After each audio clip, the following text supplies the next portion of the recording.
Good evening, friends. Tonight's talk is again on the Dhammapada,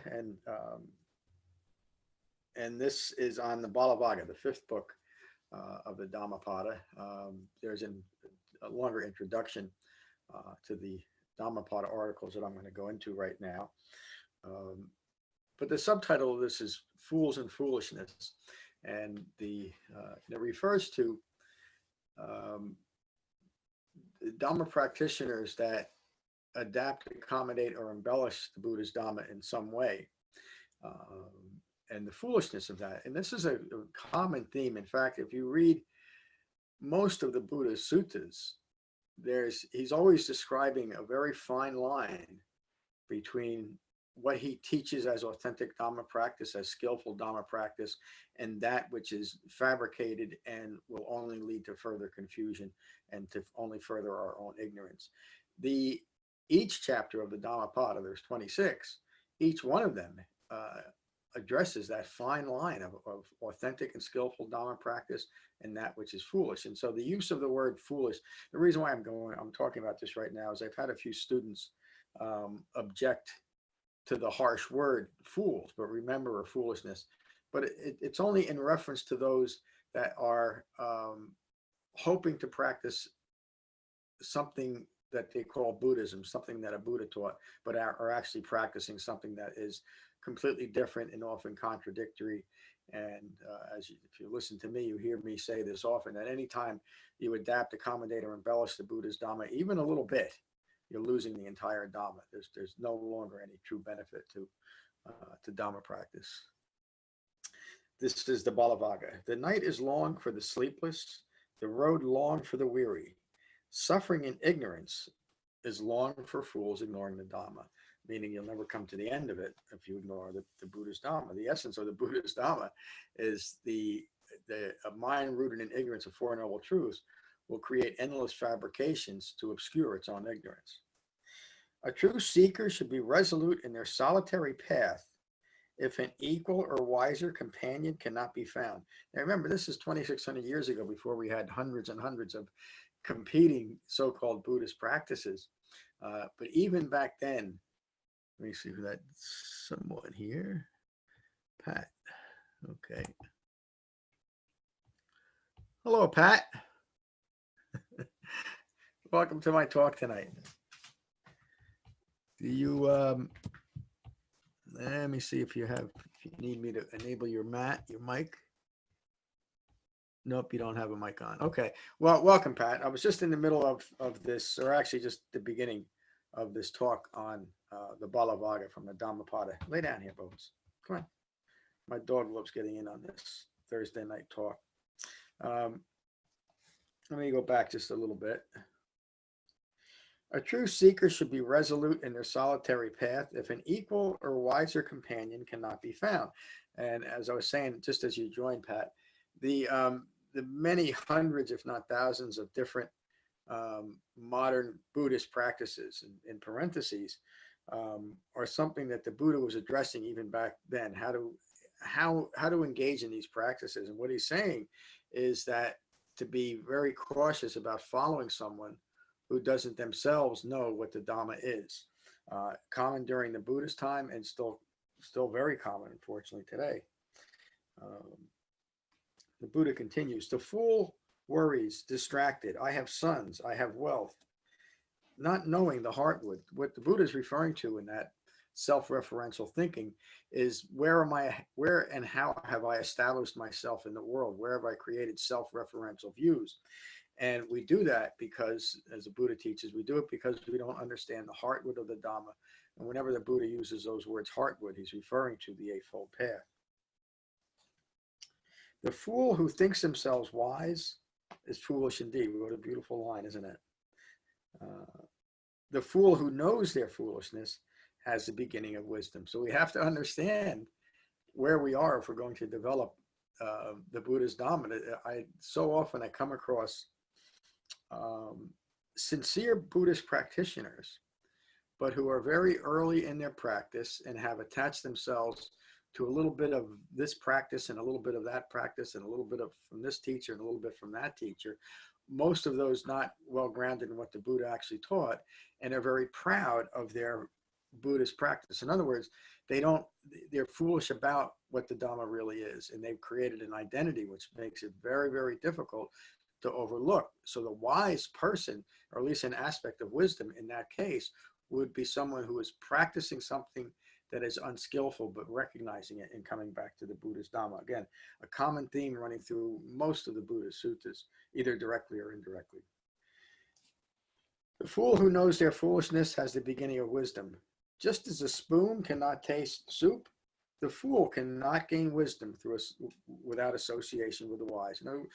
Our Dhamma practice has to be part of a well-focused sangha and with people that actually know the Dhamma. That's another common theme. One of the recent talks that I gave was on a very important sutta called the Upada Sutta, where the Buddha tells Ananda asks him the question, what percentage of the sangha is important to the Dhamma? Is it 5%, 10%, 50% of a Dhamma practitioner's life? And the Buddha kind of admonishes his cousin Ananda and says a well-focused sangha, associating with the wise, is the whole of a Dhamma practitioner's life. In other words, that we need to associate with other like-minded people who are actually developing the Buddha's Dhamma, or we'll be so distracted by our associations that the Dhamma is just lost to us. The Buddha continues, just as the tongue tastes the flavor of the soup, those discerning wisely quickly learn the heart would through wise associations. Again, the emphasis on that wise associations. Witless fools harm themselves and others. The fruits of their deeds are always bitter. The fool's unskillful acts are as a fruit that ripens in tears. What a beautiful line that is. It really describes the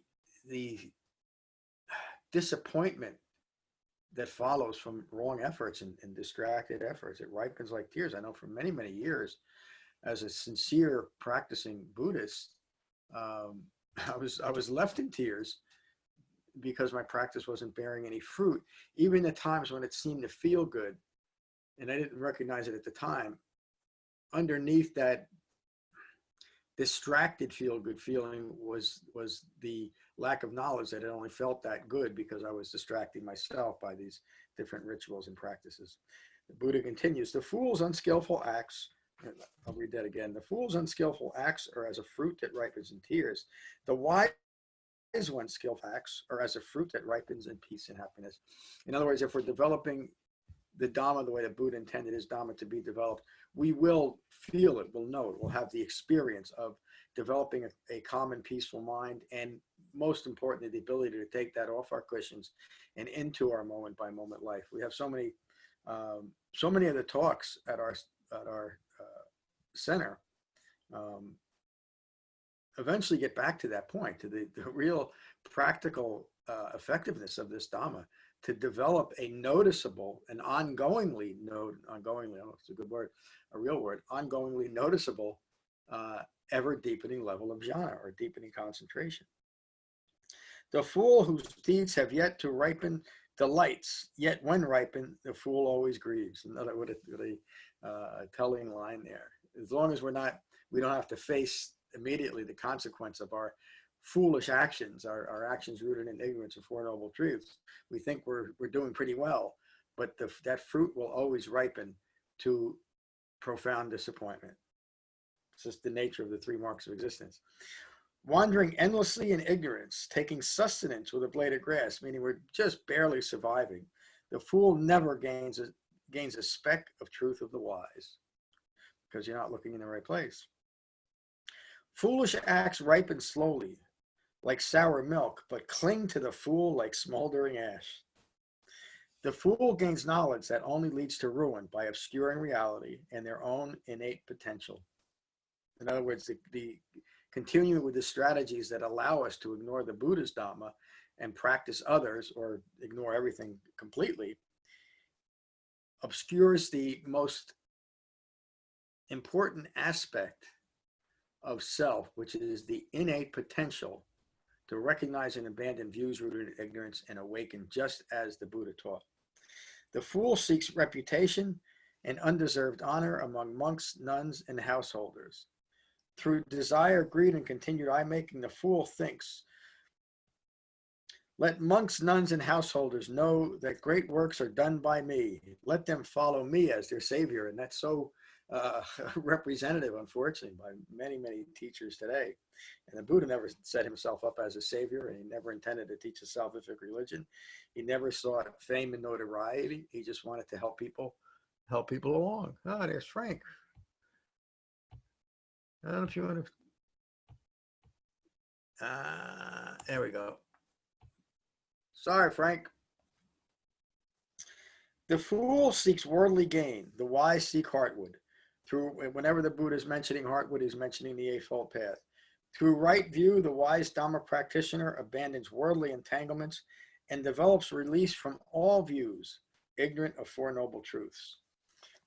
Release from all views, ignorant of Four Noble Truths. That's the heart of the Buddha's teaching. That's the end of tonight's talk. Thank you for listening. Pat, I don't know who you are, if you've come to any of my classes, and I see that you don't have your mic on, but if you want to say anything, just turn your mic on. Frank, you have anything to say? I think I figured how to work this. Looks like it. Did you just log on just a minute ago? A couple minutes ago, I had to go into my privacy settings again and do something with the camera. Okay, but it's working now? I can see you, but I don't think you can see me. Yeah, you probably have to turn your camera on too, if you want me to see you. Let me see. Yeah, I don't think I can do that on my end. That's up to you. Yeah, I thought I just took care of that. I'm going to have to go back into the settings, and if I do that, I might lose you. Well, if you do that, did you hear the whole talk, or did you just come in at the end? I just came in at the end. Okay, within the next hour, I'll have it posted up on the website that you'll be able to listen to the whole thing. You want to take a few minutes, see if you can turn the camera on. I'll hang on. Okay. And again, Pat, if you want to turn your mic on or your camera on as much as you can, you don't have to. Something's going on there, Frank. Let's see here. I see just a silhouette, not a silhouette, what do you call it? An avatar, just a GIF of a face.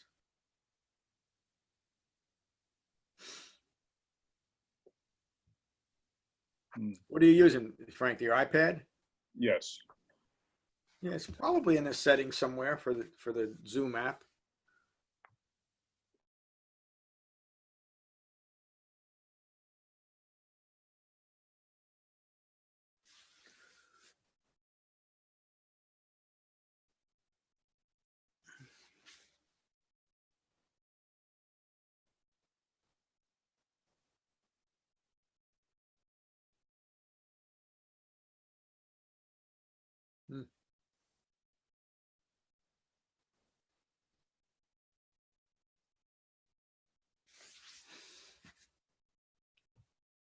Let me check again on my end if there's anything I can do.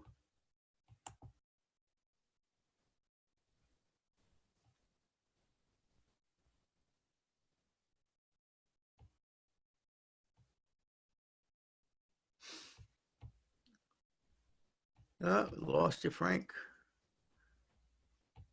Oh, there you are. All right, but there you are. I lost you in the room, but there you are again. I see you now, Frank. But wait a minute, I can't hear you.